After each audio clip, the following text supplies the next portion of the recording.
আসসালামু আলাইকুম। প্রিয় চাকরি প্রত্যাশী ভাই বোনেরা, আশা করি আপনারা সবাই ভালো আছেন। অনেকদিন পর আমি কিছু অঙ্ক নিয়ে আসলাম আপনাদের মাঝে। তো দেখেন এগুলো হচ্ছে বিমান বাংলাদেশ এয়ারলাইন্সের পরীক্ষা, যেটা ৫ই অক্টোবর ২০২৪ অনুষ্ঠিত হয়েছিল। এটার সমাধান করব আমরা আজকে। তো দেখেন বলা হচ্ছে, একজন কর্মচারীর বেতন ২০% বৃদ্ধির পর সাপ্তাহিক ৳১৮০ পেল। তাহলে এর আগের সপ্তাহের বেতন কত ছিল? তাহলে কর্মচারীর বেতন ২০% বৃদ্ধির পরে সাপ্তাহিক ৳১৮০ বৃদ্ধি পেয়েছে। তাহলে পূর্বে যদি তার বেতনটা ৳১০০ হতো, এখন বর্তমানে সে বেতনটা হয়ে গেছে ৳১২০। তাহলে আমরা এভাবে লিখতে পারি ১২০% এর মূল্য কত? ১৮০। তাহলে এই ১০০% এর মূল্য আমাদের কত হবে? এটা বের করতে হবে। তাহলে করে ফেলি। ১২০% সমান হচ্ছে ১৮০। তাহলে 1% কত? ১৮০ ডিভাইডেড ১২০। অতএব ১০০% কত? ১৮০ গুণন ১০০ ডিভাইডেড ১২০। ০ ০ কেটে দেই। ৬ দুগুণ ১২, ৩ ৬ ১৮, ২ একে ২, ৫ দুগুণ ১০। তাহলে ৩০ আর ৫ গুণ করলে কত হবে? ১৫০। তাহলে এটার উত্তর হবে ১৫০। পরের প্রশ্ন দেখেন, a + b = 7 এবং a² + b² = 25 হলে নিচের কোনটি ab এর মান? খুবই সহজ। আমরা জানি a + b whole square equal a² + b² + 2ab। তাহলে এখান থেকে আমাদের ab এর মানটা বের করতে হবে। তাহলে ab এর মান কত হবে? ab সমান হচ্ছে a + b whole square minus square plus b square divided 2। তাহলে a + b হোল স্কয়ারের মান কত? a + b হোল স্কয়ারের মান 7 এর উপর স্কয়ার করলে কত হয়? 49 মাইনাস স্কয়ার প্লাস বি স্কয়ারের মান কত? 25 ডিভাইডেড 2। তাহলে 49 থেকে 25 বাদ দিলে কত হবে? 24। 24 কে 2 দিয়ে ভাগ করলে কত হবে? 12। আশা করি বুঝতে পারতেছেন। পরেরটাতে বলা হচ্ছে, একটি কাজ ১০ জন ৬ দিনে করতে পারে, তাহলে ৩ জন কত দিনে করতে পারবে? খুবই সহজ।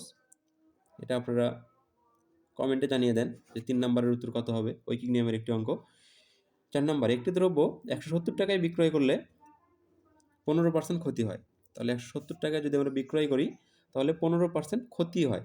তাহলে ১৫% ক্ষতি মানে হচ্ছে, যদি ১০০ টাকা আমাদের ক্রয় মূল্য হতো, তাহলে বিক্রয় মূল্য কত হবে? ৮৫ টাকা, মানে ১৫ টাকা মাইনাস। তাহলে এই ১৭০ টাকা কিসের মান? ৮৫% এর মান। তাহলে ৮৫% এর মান কত? ১৭০ টাকা। তাহলে এই যে প্রথম অঙ্কের মতো ১০০% এর মান তাহলে কত হবে? 1% হচ্ছে ১৭০ ডিভাইডেড 85, আর 100% সমান কত হবে? ১৭০ গুণন ১০০ ডিভাইডেড 85। তাহলে আমরা জানি যে ৫ ১৭ 85, ৫ কুড়ি ১০০, ১৭ ১০ কে ১৭। তাহলে ২০ আর ১০ গুণ করলে কত হবে? ২০০। আচ্ছা, পরের অঙ্কটি দেখেন, ৮, ১৩, ২১, ৩৪ ধারাটির পরবর্তী সংখ্যা কত? তাহলে এগুলো জাস্ট আমাদের হিসাব করতে হবে। এখান থেকে ডিফারেন্স কত? ৫। এর থেকে ডিফারেন্স কত? ৮। এর থেকে ডিফারেন্স কত? ১৩। তাহলে আমরা দেখতে পাচ্ছি যে ৫, ৮ ৫ ১৩। ৮ আর ৫ যোগ করলে কত? ১৩। তাহলে আমরা এটা পরেরটা কত হবে? ১৩ আর ৮ কত? ২১। তাহলে এর সাথে আমরা কত যোগ করব? ২১ যোগ করব। ২১ যোগ করলে কত হবে? ৪ আর ১ ৫, ৩ আর ২ ৫। অ্যান্সার হবে ৫৫। পরের প্রশ্ন দেখেন, বলা হচ্ছে ১ কাঠা সমান কত শতক? এটা হচ্ছে মুখস্থ। আপনারা মুখস্থ করে রাখবেন। ১ কাঠা সমান হচ্ছে ১.৬৫ শতক। আর ১৫, ২০ এবং ২৫ এর লসাগু কত? এটাও আপনারা কমেন্টে জানিয়ে দেন। কারণ লসাগু এখন আর শিখাইতে হয় না সবাইকে। আশা করি সবাই এটা পারবেন। আবার বলা হচ্ছে যে, একটি ত্রিভুজের ভূমির দৈর্ঘ্য ৬ মিটার ও উচ্চতা ৪ মিটার। ত্রিভুজ আকার ক্ষেত্রটির ক্ষেত্রফল কত হবে? তাহলে ভূমির দৈর্ঘ্য হচ্ছে ৬ মিটার, উচ্চতা হচ্ছে ৪ মিটার। তাহলে এটাও আমি মনে করি সবাই পারি। আমরা জানি কি, হাফ গুণন ভূমি গুণন উচ্চতা। এটা হচ্ছে ত্রিভুজের ক্ষেত্রফলের সূত্র। তাহলে হাফ ১/২। ভূমি কত? ভূমি হচ্ছে ৬ মিটার আর উচ্চতা হচ্ছে কত? ৪ মিটার। তাহলে ২ দিয়ে কেটে দেই। ২ ৬ দুগুণে কত হবে? ১২ বর্গমিটার।